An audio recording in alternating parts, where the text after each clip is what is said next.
Alors aujourd'hui, un tiers du pétrole et environ un quart du gaz consommé dans le monde provient de zones marines et ces chiffres sont amenés à augmenter au cours des prochaines années. On va assister à une multiplication des forages dans des milieux de plus en plus lointains et de plus en plus profonds grâce à la technologie.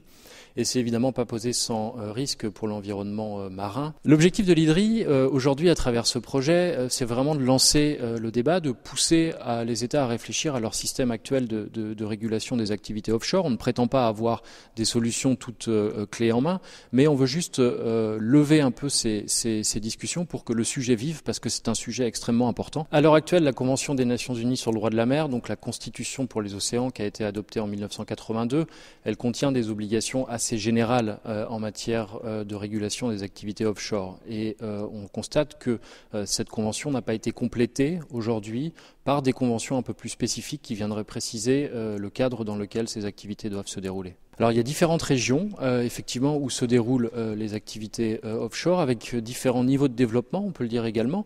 En Atlantique du Nord-Est, vous avez des États comme la Norvège ou la Grande-Bretagne qui ont aujourd'hui des règles assez strictes en matière d'encadrement des activités offshore. C'est pas forcément le cas dans d'autres régions du monde, comme en Afrique de l'Ouest, en Asie ou en Afrique de l'Est également. Et c'est bien aujourd'hui le problème. Il y a nombre d'États à l'intérieur desquels les capacités de l'administration, à la fois en termes humains et en termes financiers, sont particulièrement limitées pour pouvoir véritablement contrôler ce qui se passe sur les zones marines. Et donc l'objectif serait plutôt de tendre vers une harmonisation internationale. Néanmoins, il ne faut pas être naïf. Un traité international ne peut à lui seul résoudre l'ensemble des problèmes. Et il faudra aussi accompagner ces traités internationaux par des mesures d'accompagnement telles que notamment le renforcement des capacités nationales à pouvoir véritablement contrôler le développement de ces activités. Aujourd'hui, les initiatives se passent d'abord et avant tout à échelle régionale, c'est-à-dire à l'échelle d'éco-régions marines. Suite, par exemple, à l'accident du Deepwater Horizon, les États d'Afrique de l'Ouest et également récemment d'Afrique de l'Est se sont interrogés sur la pertinence de leur cadre juridique visant à encadrer les activités offshore. Et depuis quelques années, en fait, depuis quelques mois plutôt, ces États se tournent vers une collaboration à échelle régionale pour essayer de réguler un peu plus strictement l'ensemble de ces activités. L'Arctique est une zone effectivement avec un potentiel de développement des activités extractives offshore particulièrement important parce qu'on sait qu'il renferme beaucoup de gaz et beaucoup de pétrole.